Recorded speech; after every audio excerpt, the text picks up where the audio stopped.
একজন কথা বললে আরেকজন বিএনপির এগেইনস্টে কথা বলতে পারেন না। মানে একজন কথা বললে আরেকজন কথা বলতে হয় না, মানে এটা মিনিমাম যদি আপনার এই সেন্সটা না থাকে আমি খুব দুঃখিত।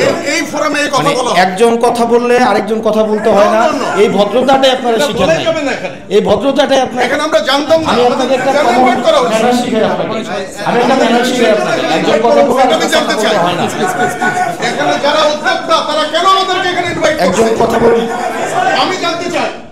যারা মামলাবাজ আমাকে একটু কথা বলতে যতই ইয়া হোক, আমাকে একটু কথা বলতে শেষ করে এটা তো শালীনতা হইল না। আমরা তো আপনাদের কাছ থেকে শালীনতা ভদ্রতা, আমি তো শিষ্টাচার প্রত্যাশা করি। আমরা সে একটা একজন কথা বললে আরেকজন বিএনপির এগেইনস্টে কথা বলতে পারেন না। মানে একজন কথা বললে আরেকজন কথা বলতে হয় না, মানে এটা মিনিমাম যদি আপনার এই সেন্সটা না থাকে আমি খুব দুঃখিত।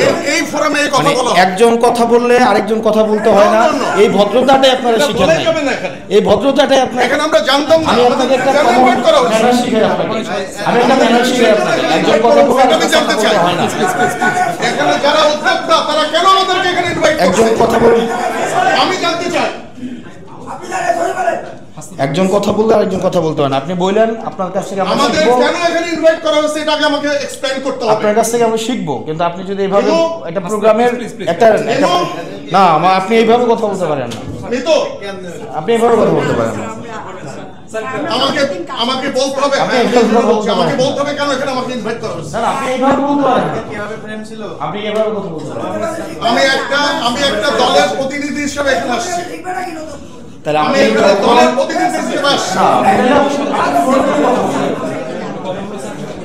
এখানে কোনো পলিটিক্যাল কথা বলা যাবে না। এখানে পলিটিক্যাল কথা বলা যাবে না। ডক্টর সালাম জুলাইয়ের পরে আমরা দ্বিমত প্রকাশের স্বাধীনতা চেয়েছিলাম। আপনার সবচেয়ে অপছন্দের কথা, আপনি আমার কথা অপছন্দ করতেই পারেন, কিন্তু গণতন্ত্র মানে এইটা না যে সবসময় শুধুমাত্র আপনার প্রিয় কথা আপনার সামনে বলা হবে, আপনার প্রিয় মানুষের সবসময় স্তুতি গাওয়া হবে।